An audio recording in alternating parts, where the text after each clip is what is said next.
Hello friends, नमस्कार। मैं Ranjit Singh Indian पाठशाला के यूट्यूब चैनल पर आप सभी का स्वागत करता हूं। यूपी पुलिस परीक्षा के दूसरे दिन की पहली शिफ्ट का पेपर कंप्लीट हो चुका है। ये पेपर बहुत ही अच्छा पेपर है और जो मैथ का जो पेपर है उसका लेवल थोड़ा सा प्लस हुआ है। हम इसमें देखेंगे कि जो पिछले की जो दो शिफ्ट हुई हैं उनसे थोड़ा सा इसमें लेवल प्लस हुआ है, लेकिन इसको ज़्यादा टफ नहीं कह सकते हैं, लेकिन ठीक कहेंगे इसको। तो चलिए इसको सॉल्व करते हैं और मुझे उम्मीद है कि आपने ये पेपर बहुत ही अच्छा किया है, लेकिन इसको हम मैच कर लेते हैं। यानी मेरे पास जो सीरीज है उसमें क्वेश्चन नंबर 125 से मैथ का पोर्शन स्टार्ट होता है।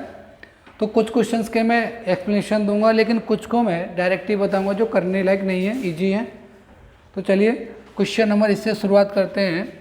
तो ये सीधा सीधा पॉइंट डेसिमल का ऐड है, तो आप इसको जब ऐड करोगे तो ये आएगा ऑप्शन नंबर बी, यानी 19.644। ठीक है। अगला क्वेश्चन है इसमें सबसे छोटी एक पूर्ण वर्ग संख्या जो 4, 10 और 12 में से प्रत्येक से विभाज्य है। लेकिन ये कह रहा है पूर्ण वर्ग संख्या कि 4, 6, 4, 10 और 12 इनमें सभी से पूर्णतः विभाज्य है। तो हम क्या करेंगे, इनका पहले सबसे छोटी की बात करेगा तो एलसीएम। तो एलसीएम यानी बड़े का 2 × 2 × 3 × 5। ठीक है, ये तो इसका एलसीएम होगा, लेकिन उसने क्या बोला है पूर्ण वर्ग। तो अब क्या करोगे, इसके जोड़े कंप्लीट करोगे, है ना। तो यहाँ पे 3 नहीं है तो 3 का, 5 नहीं है तो एक 5 का अपनी तरफ से ऐड करोगे। 2 बार 2 है, 2 बार 5 है, तो हमारे 2 जीरो हो जाएंगे। 2 से 3 तिया 9, यानी कितनी होगी हमारी पूर्ण वर्ग संख्या 900, यानी option number D is the correct answer. अगला क्वेश्चन है, इसमें दो संख्याएं 3:5 के अनुपात में है। यदि इनमें प्रत्येक में से 6 घटा दिया जाए तो कुछ दो संख्याएं 3:5, ठीक है, और 9:70। अब ये कह रहा है इनमें से प्रत्येक में से 6 घटा दें। तो पहले यहाँ से देखो, ये तो बढ़ रहा है या अलग अलग बढ़ रहा है, दोनों का डिफरेंस इक्वल होना चाहिए। तो हम यहाँ से देखेंगे कितना 2 और ये कितना 8, इनका क्रॉस मल्टीप्लाई करेंगे तो हमारे दोनों का डिफरेंस बीच के इक्वल हो जाएगा। 8 तिया 24, 8 पंजे 40, 9 दूनी 18 और 17 दूनी 34। देखो यहाँ से भी 6 है और यहाँ से भी संख्या का अनुपात कितना कम हो रहा है, 6। तो 6 यूनिट की वैल्यू कितनी हो गई, 6। तो 1 यूनिट की वैल्यू 1। तो अब इसमें यह पूछा है कि छोटी संख्या क्या है। तो इसके हिसाब से अगर 1 की वैल्यू 1 है तो छोटी वाली 24 है, तो 24 की वैल्यू भी 24 ही होगी। तो option number B is the correct answer है, यानी ऑप्शन बी करेक्ट है। अगला क्वेश्चन है, यदि ए बी सी, नीचे करो थोड़ा सा, नीचे ज़्यादा ऊंचा है, यहीं बैठो। अगला क्वेश्चन है, यदि ए बी का 250% है, परसेंटेज से क्वेश्चन दिया गया है ये, यानी ए बी का 50% है, बी का 250, ये 100 होगा ए बी, तो इसका 250 कितना होगा 250। तो हम क्या करेंगे, 50 से 5 बार और 50 से 2 बार, है ना, 5:2 का रेशियो ये बनेगा। अब कह रहा है बी ए प्लस बी का, बी ए प्लस बी का, तो बी यानी 2 और ए प्लस बी कितना 7। ठीक है, तो ये इसका कितना प्रतिशत है, तो 2/7 हमको पता होना चाहिए, यानी 1/7 जो वैल्यू होती है वो होती है 14 सही 2/7 की। तो इसमें जस्ट हम 2 का गुणा कर देंगे, तो 14 दूनी 28 सही 4/7%, यानी 28 सही 4/7%। Option D is the correct answer. अगला क्वेश्चन है, इसमें एक संख्या जो है 323 में ये दिया गया है, बिल्कुल कोई अभाज्य गुणनखंड नहीं है, 2 अभाज्य गुणनखंड है, 3 अभाज्य गुणनखंड है या 4 अभाज्य गुणनखंड है। इसको आप पहले कैलकुलेट करके देखोगे, डायरेक्टली टिक नहीं लगाओगे। तो इसे देखो सॉल्व कैसे करते हैं। जैसे कि ये 323 है, कितना है 323, तो 323 तक हमारा ये 18 का वर्ग पहुंचता है, यहाँ तक 324 तक। तो ये 17 से पहले यानी 18 से पहले की सभी संख्याओं से डिवाइड करके देख लेंगे।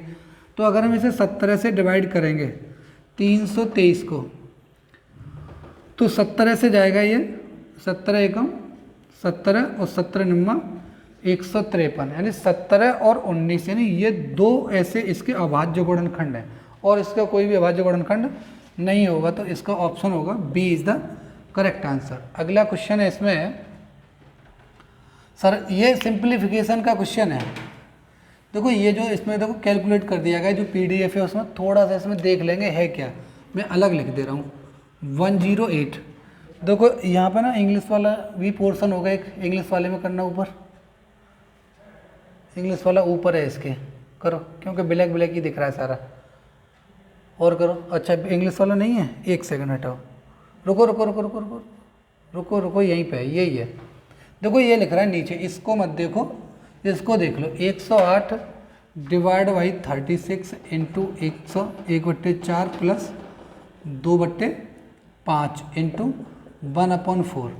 तो ये देखो भाग इससे जाएगा कितने बार, 3 बार, ठीक है। 3/4 प्लस 2 देखो 2 से ये जाएगा 2 बार, यानी 1/10। तो आप कुछ नहीं करना, साधारण तरीके से क्या लोगे, एलसीएम 20, 4 से 5 दिया 15 और ये 2, यानी 17/20।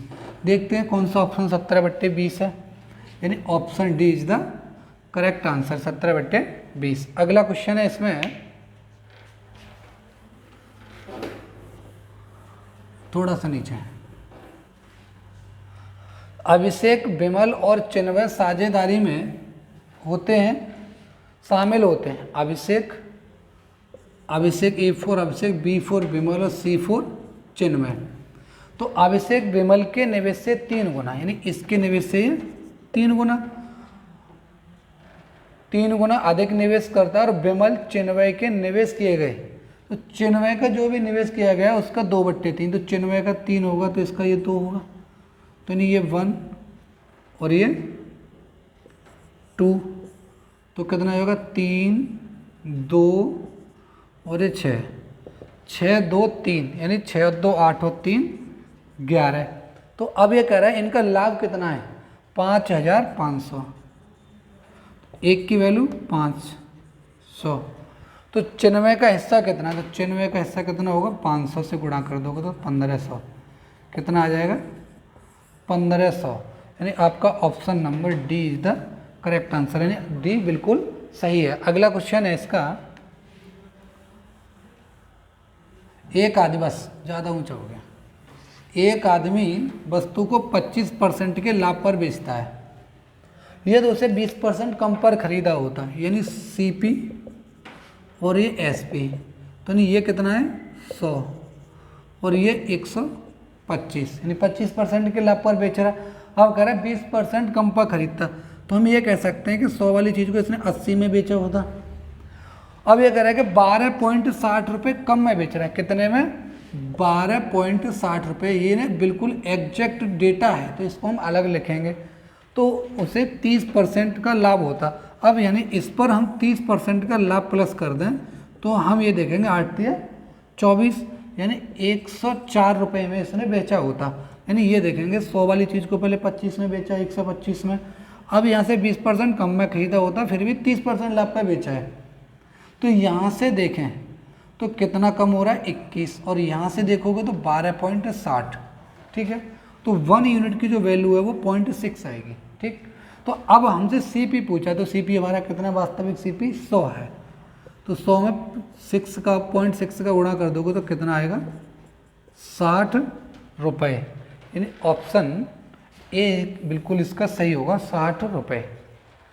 अगला क्वेश्चन है इसमें, मेहर और दीपेश के बीच, देखो ये भी क्वेश्चन अच्छा है, सीआई का क्वेश्चन है।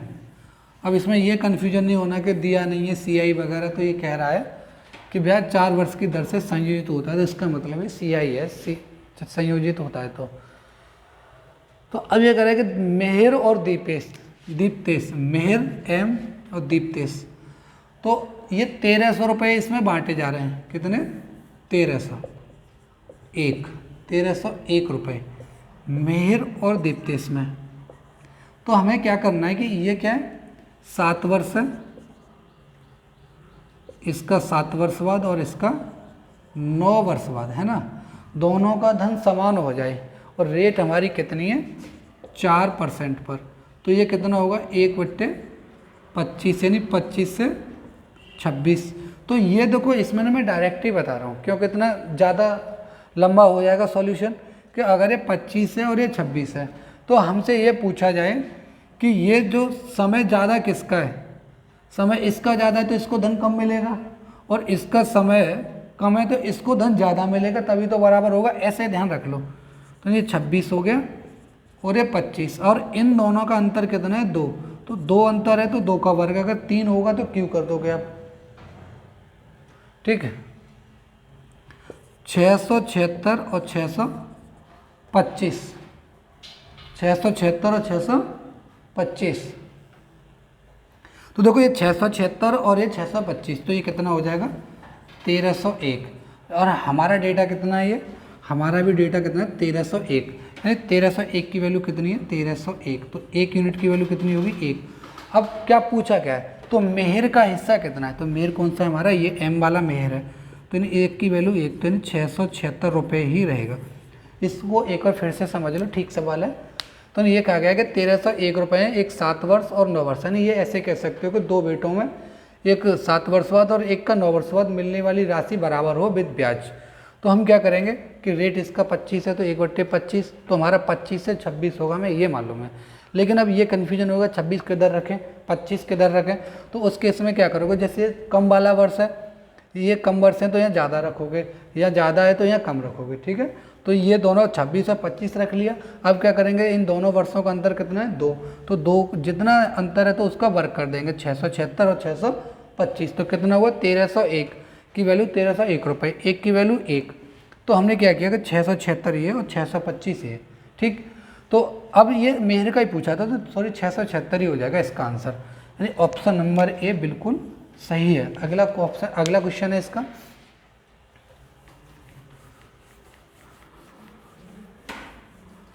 देखो अगला क्वेश्चन है ये है 15, 20, 25 और 135 के बीच कितने पद हैं। तो अब यहाँ से देखो 15, 20, 25, ये ना ये एपी से आ ही रहा है क्वेश्चन, हर सीरीज में एक क्वेश्चन देखने को मिल रहा है। तो हम जब इसके पदों की संख्या निकालते हैं तो क्या करते हैं, एल माइनस ए बट्टे डिफरेंस, ठीक, और +1, इससे हम पदों की संख्या निकाल लेंगे, यानी ये आ जाएंगे कुल पद कितने हो गए कुल पद। तो क्या करेंगे 135, 130,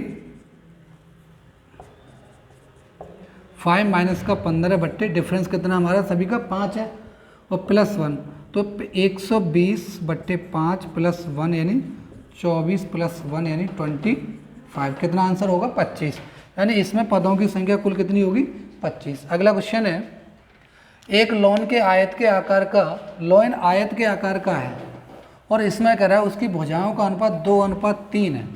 तो देखो इसने न तो लंबाई चौड़ाई कुछ नहीं दिया, बस उसने भुजाएं दे दिया है। तो देखो 2:3 है, तो हम इसको क्या करेंगे 2x से 3x कर लेंगे। आयत का क्षेत्रफल कितना होगा 2x × 3x बराबर 600, 2 और 3 6 से गए, तो x² बराबर कितना है 100 और x की वैल्यू 10।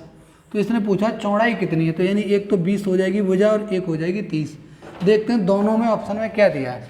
तो देखो 20, सिर्फ एक ही ऑप्शन दिया है 20 मीटर, कितना 20 मीटर, हमारा आंसर होगा 20 मीटर, ऑप्शन नंबर डी। अगला क्वेश्चन है, एक साइकिल चालक 900 मीटर की दूरी 2 मिनट में तय करता है, 2 मिनट और 30 सेकंड में, कितने में 2 मिनट 30 सेकंड, दूरी कितनी है 900 मीटर, और ये कितना है 2 मिनट और 30 सेकंड, 120 यानी 150। तो ये हमारी चाल आएगी मीटर पर सेकंड में, लेकिन ये कह रहा है कि साइकिल चालक की गति किलोमीटर प्रति घंटा है ना, तो मीटर पर सेकंड को किलोमीटर प्रति घंटा में बदलेंगे तो 18/5 से गुणा कर देंगे। ये तो गया 6 बार, और 6 से 1.2, 18 दूनी 36, 18 एकम 18 और 3 21, 21.6 किलोमीटर पर आवर, यानी 21.6, यानी ऑप्शन डी बिल्कुल सही आंसर है। अगला क्वेश्चन है इसका, तीन संख्याओं में से दूसरी पहले से दोगुनी है। 3 संख्याएं उनमें से दूसरी पहली से दोगुनी है। देखो पहली से दोगुनी 1:2 हो गया। अगला है कि ये तीनों संख्याओं का औसत 66 है। अच्छा सॉरी, और तीसरी से भी 3 गुनी है। कौन सी? दूसरी पहली से 2 गुनी होगी और तीसरी से भी 3 गुनी है। तो तीसरी से भी 3 गुनी हो जाएगी, तो यानी हम ये कहेंगे ये 3 हो गई। ठीक है, ये तीसरी है और इससे ये 3 गुनी हो गई, तो ये हो गया 2 और ये हुआ 3, तो हम क्या कहेंगे 2, 6 और ये 3। तो अब इनका अनुपातिक योग कितना हो गया, 9, 2, 11। अब वो कह रहा है कि इनका औसत 66 है, तो हमारे पास वो तो योग है, या तो यहाँ पे योग कर लो, यहाँ पे औसत निकाल लो, या फिर यहाँ पे योग कर लो। तो यहाँ इनका योग कर लेते हैं, तो योग कितना होगा 66 × 3, और लेकिन यहाँ पे कितना है 11 है, तो हम कह सकते हैं 11 यूनिट की जो वैल्यू है 3 × 66 और 1 यूनिट की वैल्यू 3 × 6 यानी 18। क्या पूछा हमसे? हमसे पूछा गया है सबसे छोटी संख्या, यानी 1 यूनिट की वैल्यू 18, तो सबसे छोटी हमारी 2 है, तो 18, तो ये हो गया 36। कितना? 36। अगला क्वेश्चन है इसमें 18 दूनी 36। ठीक है, ऑप्शन सी इसका सही आंसर हो जाएगा, है ना। ऑप्शन अगर देखोगे तो सी सही होगा। अगला है मोहन और श्याम के लिए एक काम को करते हैं 800 रुपये में। मोहन और श्याम कितने रुपए में करते हैं? 800 रुपये में। देखो मोहन प्लस सोहन, तो ये 800 रुपये में करते हैं। लेकिन देखो जो पैसे का जो ठेका होता है, तो अब ये नहीं कि ये आधे आधे बांट लेंगे, 2 लोग हैं, तो ऐसा नहीं है। लेकिन जो जितना काम करेगा उसको उतना ही पैसा मिलेगा, तो उसी इफिशियंसी के हिसाब से पैसा मिलेगा। तो मोहन अकेले 6 दिन में, श्याम अकेले 8 दिन में, और रमेश की मदद से वे 3 दिन में, यानी 3 लोग हो गए। एम से मोहन 6 दिन और श्याम 8 दिन। देखो मोहन, श्याम और रमेश ये 3 दिन में कर रहे हैं, तो हम क्या करेंगे, इसको ना काम मान लेंगे। कितना काम? 24। 6 से 4, 8 से 3 और 3 से 8। ठीक है, देखो 4, 3 और ये 1। ठीक, तो अब ये कितना कर रहा है? 1 काम रमेश। अब टोटल इनकी क्षमता कितनी? 8। तो 8 काम के रुपए कितने हैं? 800। 8 काम के रुपए 800 और 1 काम के रुपए 100। लेकिन रमेश कितना कर रहा है? 1। तो हमसे पूछा किसका है? श्याम का हिस्सा ज्ञात कीजिए, श्याम का। तो श्याम कहाँ है इसमें? श्याम का हिस्सा कितना है? 3। तो 3 का गुणा कर दो, तो हमारा कितना हो जाएगा? 300। तो जब हमसे श्याम का हिस्सा पूछा है तो ये 300 होगा, यानी हमारा आंसर सही है 300। अगला इसमें, अच्छा ये देखो DI है, DI थोड़ा सा इस बार कैलकुलेटिव आया है, तो DI थोड़ा सा कैलकुलेटिव। हम DI को अगर देखेंगे तो ये थोड़ा बड़ा भी है, डाटा है, और थोड़ा सा अनुमान भी लगाना पड़ेगा, वरना अन्यथा ये टाइम टेकिंग DI हो जाएगा आपका। तो पढ़ते हैं पहला क्वेश्चन।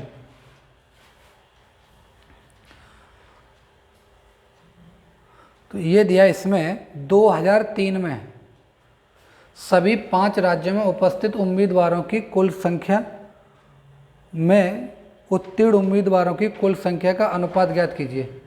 सभी 5 राज्यों में 2003 में, तो अगर आप इसे यहाँ से ऐड करोगे इसको, तो देखो 2003 ये हमें दिख रहा है और ये उपस्थित, तो यहाँ से देखोगे 0 0, मैं इधर लिखता जाऊँगा, आप इधर से देखें बस। तो देखो 0 0, देखो अगर इसका देखेंगे 0 0, ये हो गया 1 2 3 और 4 और 2 6, 6 चौके 24, 2004, 24 का 4 हासिल कह दी 2, 7 और 2 9 और 8 17 है, और 7 24 और 8 32 और 9 41, यानी 41,400। और अब क्या है, उत्तीर्ण का पूछा है, यानी कह रहा है कि 2003 में सभी 5 राज्यों में उपस्थित उम्मीदवारों की कुल संख्या में उत्तीर्ण का प्रतिशत पूछ रहा है। तो 0 और 9 और 5 6 और 5 11 का 1, 9 9 18 और 8 26 और 4 30 का 3 और 2 5, यानी कितना आया ये 5010। तो ये पूछा कुल कितना प्रतिशत है। देखो 5010 बट्टे 41,400, इसका अगर हम देखेंगे तो 2 0 से 0 कटेगा, तो ये कितना आ रहा है। देखो इसमें अगर यहाँ से देखोगे, ये अगर 10% होगा तो 414 हो जाएगा, ठीक है। और अगर 1% की अगर हम बात करेंगे, देखो अगर ऑप्शन के हिसाब से देखें 18, 16, 12 और 15, अगर इसका 15% भी होगा तो इसका हम कितना कर देंगे 207।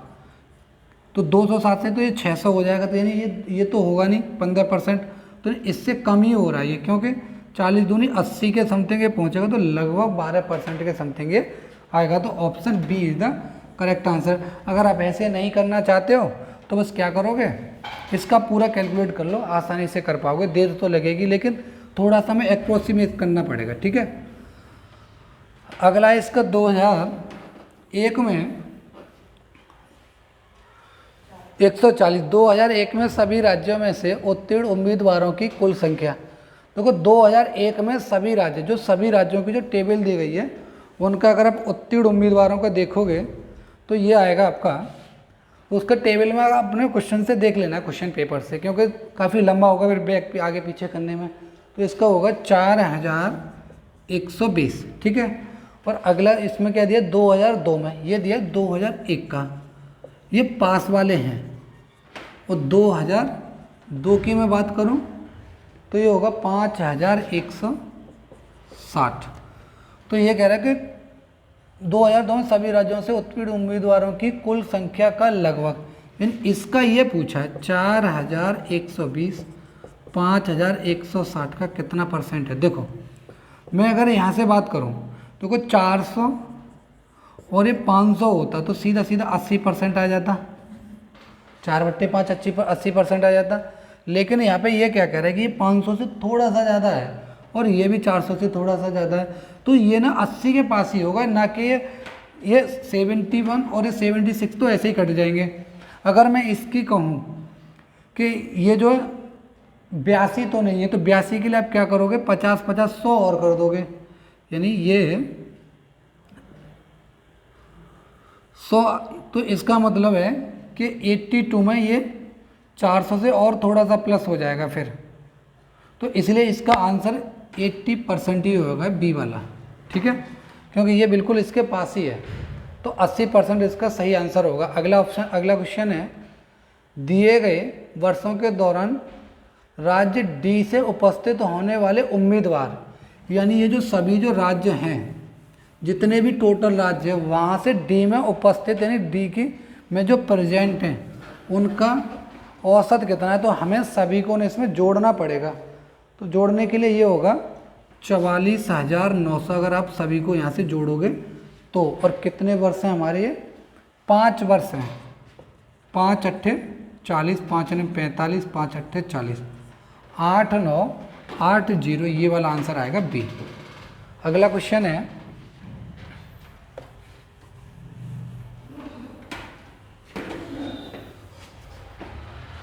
सभी वर्षों के दौरान राज्य बी से उपस्थित होने वाले उम्मीदवारों की तुलना में, सभी वर्षों के लिए राज्य बी से उत्तीर्ण होने वाले उसका अनुपात कितना है। सभी वर्षों के दौरान राज्य बी में उपस्थित, राज्य बी में प्रेजेंट और राज्य बी में उपस्थित उम्मीदवारों का अनुमानित प्रतिशत क्या है। तो राज्य अगर बी की अगर हम बात करें तो राज्य बी में जो हमारे दिए गए हैं टोटल जो उम्मीदवार हैं 43,200, यानी ये उपस्थित हैं। और जो उत्तीर्ण यानी जो पास वाले हैं वो आपके दिए गए हैं 4,750। तो ये कह रहे हैं कितना प्रतिशत है, तो 16, 13, 8 और 11।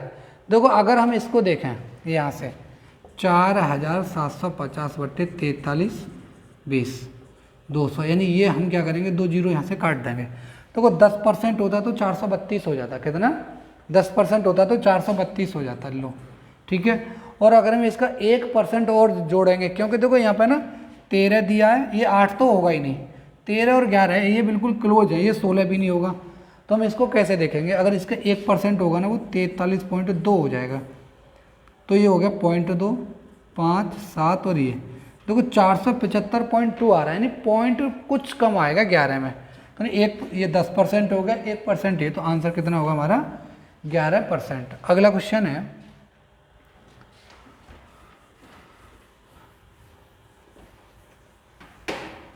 अगला क्वेश्चन है दिए गए वर्षों में से किस वर्ष में राज्य सी में सी से उपस्थित होने वाले उम्मीदवारों की संख्या में उत्तीर्ण उम्मीदवारों की संख्या का प्रतिशत क्या है। देखो इसमें क्या है कि सभी राज्य यानी सभी वर्षों में जो 5 वर्ष जो दिए गए उन सभी में हमें क्या करना है कि इसके सी का देखना है कि सी में कितने प्रेजेंट हैं, कितने उपस्थित हैं, कितने प्रेजेंट हैं, कितने उपस्थित हैं। तो इसके लिए हमारा आंसर होगा इसका ये लास्ट वाला 2005 यानी 9700 और 1200 का जो लास्ट वाला आंसर है इसका एक 9700, इसमें ये प्रेजेंट है और ये पास है, तो ये है हमारे 1200।